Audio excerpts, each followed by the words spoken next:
ఎన్ news కి స్వాగతం. 2018 group 1 mains notification కు సంబంధించి 2019లో జరిపిన ప్రిలిమ్స్ 2020లో జరిపిన మెయిన్స్ పరీక్షల డిజిటల్ మూల్యాంకనంలో ఒమర్ షీట్లు మార్చి వైసీపీ ప్రభుత్వం ఏపీపీఎస్సీని వైసీపీఎస్సీగా మార్చి 169 పోస్టులు అమ్ముకోవడంలో జరిగిన అవినీతిపైన ముఖ్యమంత్రి జగన్మోహన్ రెడ్డి మాజీ డీజీపీ గౌతమ్ సవాంగ్ పై వెంటనే క్రిమినల్ కేసులు నమోదు చేసి చర్యలు తీసుకోవాలని డిమాండ్ చేస్తూ గుంటూరు జిల్లా తెలుగు యువత అధ్యక్షులు రావిపాటి సాయికృష్ణ ఆధ్వర్యంలో ఫిర్యాదు చేశారు. టీఎన్ఎస్ఎఫ్ జిల్లా అధ్యక్షులు మన్నవ వంశీకృష్ణ, రాష్ట్ర తెలుగు యువత ఉపాధ్యక్షులు షేక్ ఫిరోజ్, టీఎన్ఎస్ఎఫ్ గుంటూరు తూర్పు పశ్చిమ అధ్యక్షులు నరేంద్ర, కంచెల ధర్మతేజలతో కలిసి గుంటూరు జిల్లా తెలుగు యువత అధ్యక్షులు రావిపాటి సాయికృష్ణ జిల్లా ఎస్పీ తుషార్ డూండికి ఫిర్యాదు చేశారు. ఈ కార్యక్రమంలో తెలుగు యువత జిల్లా ఉపాధ్యక్షులు గుత్తికొండ కిరణ్ యాదవ్, జిల్లా కార్యనిర్వాహక మన్యం శ్రీనివాసరావు, యువత నాయకులు చిక్కాల శివరామకృష్ణ, శేషాద్రి సాంబశివరావు, పొత్తూరి వెంకటేశ్వరరావు, నక్కా హేమంత్, విజయ్, భార్గవ్, యువత విద్యార్థి నేతలు పాల్గొన్నారు. అందరికీ నమస్కారం. ఈరోజు గుంటూరు జిల్లా ఎస్పీ కార్యాలయానికి గుంటూరు జిల్లా తెలుగు యువత టీఎన్ఎస్ఎఫ్ కమిటీలు గౌరవ జిల్లా ఎస్పీ గారిని కలిసి ఒక కంప్లైంట్ ఇవ్వడం జరిగింది.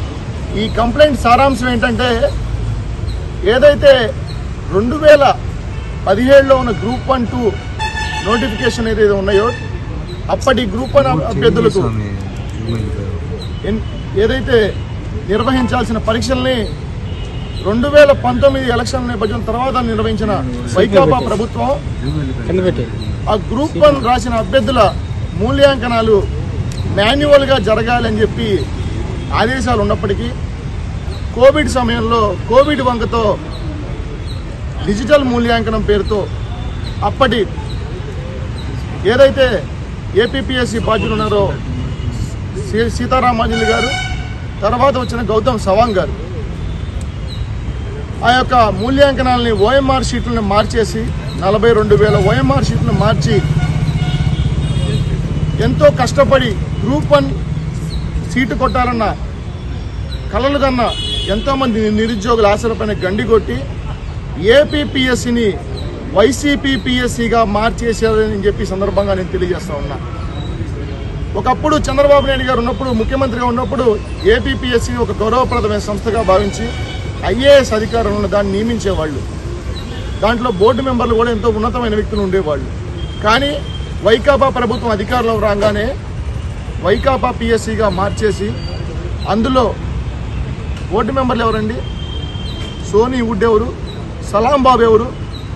వైకాపా కార్యకర్త, యువజన నాయకుడు తిరుపతిలో. నిమ్మకాయల సుధీర్ రెడ్డి, పరిగి సుధీర్, వీళ్ళందరూ అక్రమాలకు పాల్పడ్డారు. వీళ్ళ అక్రమాలకు బాసులుగా ఎవరున్నారంటే సీతారామాంజలి గారు, గౌతమ్ సవాంగ్ గారు. 169 గ్రూప్ 1 పోస్టులను సంతలో పశువులకు అమ్మినట్లు అమ్మేసి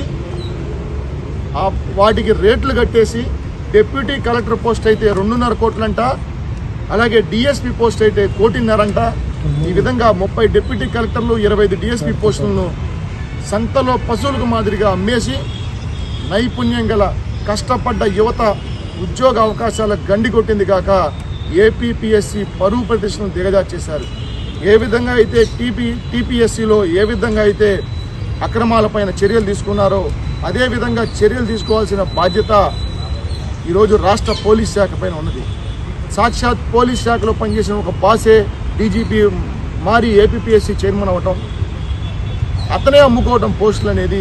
గతంలో సీతారామాంజలి అమ్ముకున్న పోస్టులు కొన్ని అయితే వాటిని మళ్ళీ రద్దు చేసి ఇతను ఓఎంఆర్ షీట్లు మార్చి ఇతను అమ్ముకొని ఈ విధంగా చదువుకు ఉన్న వాల్యూని తీసేశారు. అలాగే గౌరవ హైకోర్టు కూడా ఎవరైతే అభ్యర్థుల తరపున గతంలో ప్రతిపక్షాలు, ప్రజా సంఘాలు కోర్టును ఆశ్రయిస్తే ఆ 169 పోస్టులు చెల్లవని చెప్పిన నేపథ్యంలో కోర్టు తీర్పు కూడా చెల్లదని చెప్పినప్పటికీ మళ్ళీ కోర్టును ఆశ్రయించి తిరుగుతున్నారు.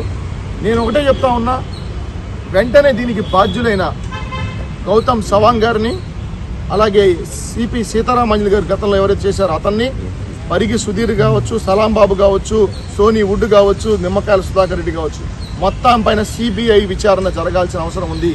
వెంటనే వారిపైన చర్యలు తీసుకోవాలా, వారిపైన క్రిమినల్ యాక్షన్ కూడా తీసుకోవాలని చెప్పి ఈ సందర్భంగా మేము ఈరోజు గుంటూరు జిల్లా గౌరవ ఎస్పీ గారిని కోరడం జరిగింది. రాష్ట్ర వ్యాప్త తెలుగుదేశం పార్టీ పిలుపులో భాగంగా గౌరవ జిల్లా ఎస్పీలకు ఈరోజు మేము పోలీస్ కంప్లైంట్ లాంచ్ చేయడం కూడా జరిగింది. వెంటనే దీనిపైన విచారణ చేయాలా, బాధ్యుల్ని కఠినంగా శిక్షించి ఆ ఏపీపీఎస్సీ సంస్థ యొక్క గౌరవాన్ని కాపాడాల్సిన బాధ్యత ఇప్పుడున్న రాష్ట్రంలో పోలీస్ శాఖ పైన, అలాగే ఎలక్షన్ కమిషన్ కూడా కలగజేసుకోవాలని సందర్భంగా నేను తెలియజేస్తా ఉన్నాను. లేదంటే ఏంటి వాళ్ళ వయోపరిమితి కోల్పోవడానికి, వాళ్ళు చివరికి ఆత్మహత్యలు చేసుకోవడానికి కూడా బాధ్యులయ్యారు. వీళ్ళని వెంటనే జరిగిన ఆత్మహత్యలు కూడా ప్రభుత్వ హత్యలుగా భావించి వీళ్ళపైన క్రిమినల్ యాక్షన్ తీసుకోవాలా. ఈ ముఖ్యమంత్రిని A1గా, అట్లాగే గౌతమ్ సవాంగ్ గారిని A2గా చేర్చాలని కూడా ఈ సందర్భంగా తెలుగు యువతగా మేము డిమాండ్ చేస్తా ఉన్నాం. మరిన్ని తాజా వార్తా విశేషాల కోసం M న్యూస్ ని సబ్స్క్రైబ్ చేయండి, మీ మిత్రులకు షేర్ చేయండి.